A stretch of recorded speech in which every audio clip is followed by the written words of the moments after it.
అందరికీ నమస్కారం. Welcome to it's TV.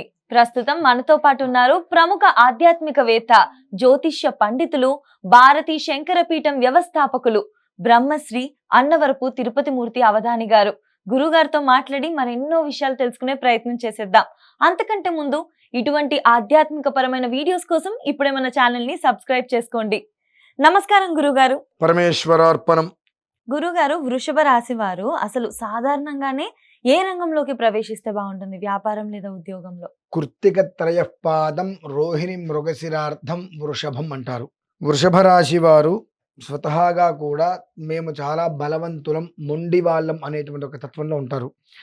వృషభ రాశిలో పురుషులు కనుక జన్మించినట్లయితే వాళ్ళు చాలా ఇన్నోసెంట్, చాలా మౌనంగా, సాత్వికంగా, దేనికి కూడా గొడవకి దిగరు తొందరగా.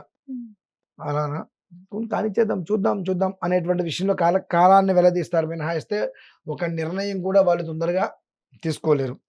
అదే వృషభ రాశిలో స్త్రీలైతే కయ్యానికి కాలుదూతా అంటారు. నీ సంగతి తెలుస్తా అంటే ఏమిటి అంటే, బాగా వాళ్ళు వృషభము అనేటువంటి ఏదైతే పదం ఉంటుందో దానికి ఏదైతే కనుక చతుష్పాద జంతువు అంటే ఎద్దు అనేటువంటి దాన్ని వృషభము అంటారు. అది ఏ రకంగా అయితే కనుక ఉంటుందో అట్లా నేను దేనికైనా సిద్ధం అన్నట్టుగా ఉంటూ ఉంటారు.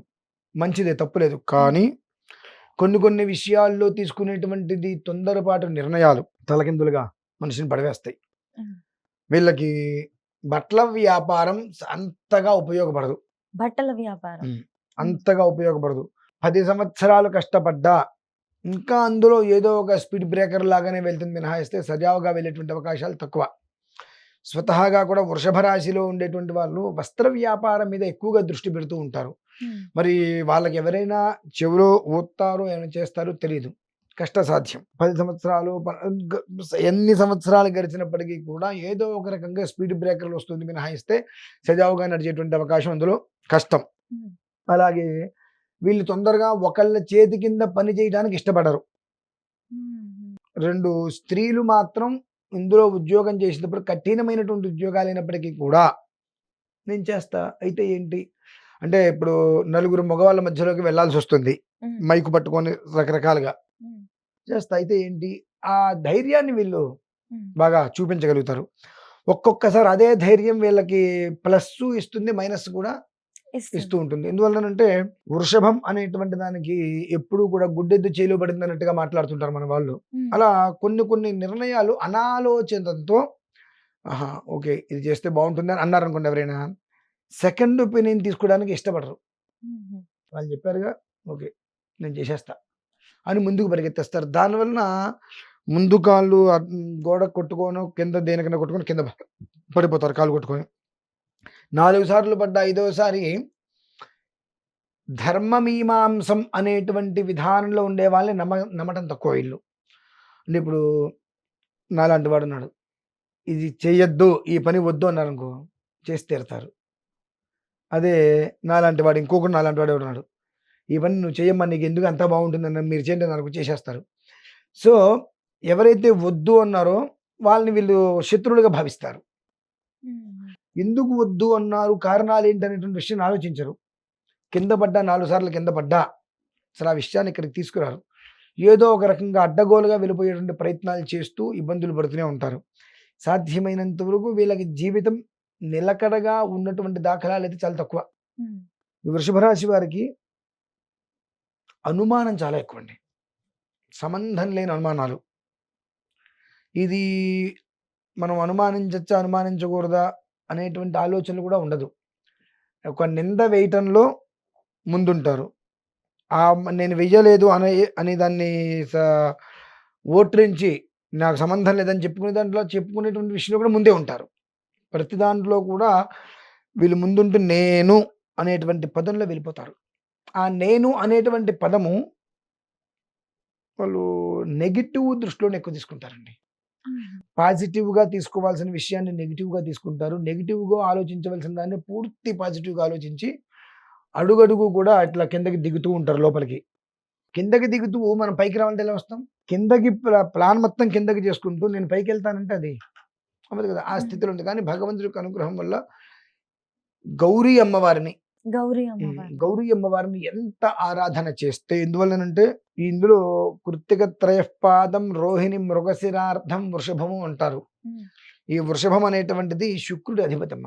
ఉమ్, వీళ్ళు స్వతహాగా కూడా ఎప్పుడు తినటానికి మన దగ్గర ఉన్నా లేకపోయినా ఎదుటి మనిషికి మాత్రం చూడంగానే వీళ్ళు అబ్బో సామాన్యులు కాదు వీళ్ళు అని కనిపించేటువంటి రీతిలో మాత్రం వాళ్ళ డ్రెస్సింగ్ స్టైల్ కానివ్వండి, ఆలోచించే విధానం కానివ్వండి, ఉమ్, వాళ్ళు అంటే ఎటున్నా వెళ్ళాల్సి వస్తుంది.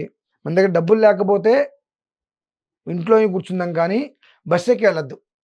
ఉమ్, ఏదైనా ఒక కారులో మాట్లాడగానే వెళ్ళాలి. ఆ పొజిషన్ మాత్రమే వీళ్ళు ఎదుటి మనిషికి చూపించటంలోనే ఎక్కువగా ఉంటారు. శుక్రుడు కదా మరి అధిపతి. శుక్రుడు అంటే దేనికి కారకుడు? సౌఖ్యానికి కారకుడు. ఉమ్, కాబట్టి అప్పు చేసైనా నేను సుఖపడతా మినహాయిస్తే కష్టాన్ని నేను పడలేను, కష్టం జోలికి నేను వెళ్ళలేను, కష్టం మాట కూడా నేను అనుకోలేను అనేటువంటి స్థితిలో వీళ్ళుంటూ ఇంట్లో బియ్యం ఉన్నా లేకపోయినప్పటికీ కూడా ఇల్లు తాళం వేసి కనుక బయటకు వస్తే మాత్రం వాళ్ళని చూస్తే వీళ్ళకి ఎంత ఆస్తిపాస్తులు ఉన్నాయో అని కనిపించేటట్టుగా మాత్రమే వాళ్ళు మెయింటెనెన్స్ ఉంటుందండి. ఉమ్, భగవంతుడు అది ఇచ్చాడు వాళ్ళకి. ఉమ్, అయితే ఇప్పుడున్న వాతావరణం కానీ ఎప్పటికైనప్పటికీ కూడా వాళ్ళు గౌరీ దేవిని ఎంతగా ఆరాధిస్తారో, వీళ్ళు ఆరాధించేటువంటి విధానాన్ని అనుసరించి గౌరీదేవి తృప్తి చెందిందా వీళ్ళ జీవితాలు నిలబడిపోతాయి. కాబట్టి వీళ్ళు గౌరీదేవిని ఆరాధించడం చాలా శ్రేయస్కరం. ఉద్యోగము ఉంటారా, ఉద్యోగంలో వీళ్ళు తొందరగా ఎక్కువ నిలబడలేరు. ఒక 2 నెలలు గట్టిగా చేస్తే 2 నెలల 15 రోజులు. మగవాళ్ళు అయితే ఎక్కువ కాలం అందులో నిలబడలేరు. ఉమ్, మారిపోతుంటారు. ప్రతి చిన్నదాన్ని కూడా చాలా టెన్షన్గా తీసేసుకుంటూ ఉంటారు. వాళ్ళు సొంతగా ఏదైనా వ్యాపారం చేసుకొని ఆ చిన్నదైనా వ్యాపారం మీద పైకి రావాలి అనేటువంటి తాపత్రయం పడటం వాళ్ళకి చాలా మంచిది. ఉమ్, గవర్నమెంట్ ఉద్యోగం అయినప్పటికీ కూడా నిలకడగా వాళ్ళు చేయలేరమ్మా. ఎందుకంటే ఒత్తిడిని వృషభ రాశిలో జన్మించినటువంటి పురుషులు ఒత్తిడిని తట్టుకోలేరు. స్త్రీలు అహంకారం మీదట అన్ని పోగొట్టుకుంటూ ఉంటారు. ఉమ్, అన్ని వాళ్ళకి ఎదురొస్తాయి. కానీ అహంకారం అనేటువంటిది ఒక వాళ్ళకి ఆభరణమే భూషణం. అహంకారంగా ఉంటారు వాళ్ళు. ఆ కారణం చేత కొన్ని వాళ్ళు దూరం చేసుకుంటూ ఉంటారు. కాబట్టి గౌరీదేవిని విపరీతంగా ఆరాధన చేయడం మొదలు పెడితే ఆవిడ అనుగ్రహానికి వీళ్ళు లోనయ్యేంతగా గౌరీదేవిని ఆరాధన చేయవలసిన పరిస్థితి అయితే ఉంటుంది ఖచ్చితంగా. ఉమ్, ఆ రోజు నాడు వీళ్ళకి కాస్త మెరుగుంటుంది. ఇంద్రుణ్ణి ఆరాధన చేయాలి మమ్మల్ని గౌరీదేవితో పాటు సమానంగా అందిస్తే వాళ్ళు చేసేటువంటి దాంట్లో మంచి స్థితికి నిలబడి ఊబిలాంటి అప్పుల ఊబిలో కూరుకుపోయినటువంటి వాళ్ళు బయటకు వచ్చి అమ్మయ్య ప్రశాంతంగా ఈ రోజు నేను గడుపు నిండా ఎవరితో సంబంధం లేకుండా హాయిగా కూర్చొని నేను అన్నం తిన్నాను అనేటువంటిది మనస్సాక్షిగా వాళ్ళు చెప్పుకోగలిగే స్థితి ఆ రోజు ఏర్పడుతుంది వాళ్ళకి. కాబట్టి ఆ విధానాన్ని అనుసరించడం మంచిది. వృషభ రాశి వారికి చాలా మంచిదమ్మా. గురుగారు ఇప్పుడు మీరు ఇంద్రుడిని ఆరాధించాలి అన్నారు, గౌరీ అమ్మవారిని ఆరాధించాలన్నారు ఉమ్. కదా. ఇప్పుడు సాధారణంగా ఏ దేవాలయాలకు వెళ్తే వీళ్ళకి బాగా కలిసి వస్తుంది? గౌరీ అమ్మవారు ఎక్కడ ఉంటుంది? శివాలయంలోనే ఉంటుంది. గౌరీ అంటే పార్వతి అమ్మవారు. అవును. ఉమ్, కాబట్టి అక్కడికి వెళ్తాం. అలానే ఇప్పుడు ఇంద్రుడు అంటే ఇంద్రుడు ఉపేంద్రుడు. ఉపేంద్రుడు అనగా విష్ణుమూర్తి. ఉమ్, ఆ విధానం ఉంటుంది కాబట్టి శివకేశవుల ఆలయానికి వెళుతూ ఉమ్. వాళ్ళిద్దరు ఆరాధన చేసుకోవడం అనేటువంటిది శ్రేయస్కరం. ఇప్పుడు వీళ్ళైతే వస్త్ర వ్యాపారాల్లోకి వెళ్ళకూడదు. సడన్ బ్రేక్స్, స్పీడ్ బ్రేక్స్ అనేవి ఉంటాయి. ఉమ్. అలాగే వీళ్ళు స్ట్రెస్ ఎక్కువగా తీసుకోలేరు కాబట్టి ఉద్యోగాల్లో కూడా వీళ్ళు చేయలేరు. అంటే చల్లతనమైనటువంటి వ్యాపారం అంటే కాస్త కూల్ డ్రింక్స్ కానీ ఐస్ ఇట్లా ఏంటంటే ఆ, కొన్ని పదార్థాలు ఫ్రిడ్జ్ లో మాత్రమే ఉంచి బిజినెస్ చేస్తారు కదా. అటువంటి చల్లతనంగా ఉండేటువంటివి ఏదైనా వీళ్ళు చేసుకో. చేయవచ్చు. శుభ్రంగా చాలా అద్భుతంగా ఉంటారు. వీళ్ళకి హోటల్స్ బాగా చాలా చక్కగా వివరించారు గురుగారు. వృషభ రాశి వారు ఈ వీడియో చూసి మీరు చెప్పిన విధానాలు ఏవైతే ఉన్నాయో వాటిని పాటిస్తూ, జాగ్రత్తల్ని కూడా ఖచ్చితంగా పాటిస్తూ సంతోషంగా ఉండాలని కోరుకుంటూ మరొక వీడియోలో మళ్ళీ మిమ్మల్ని కలుస్తాను. ధన్యవాదాలు గురుగారు. ఈశ్వరార్పణం.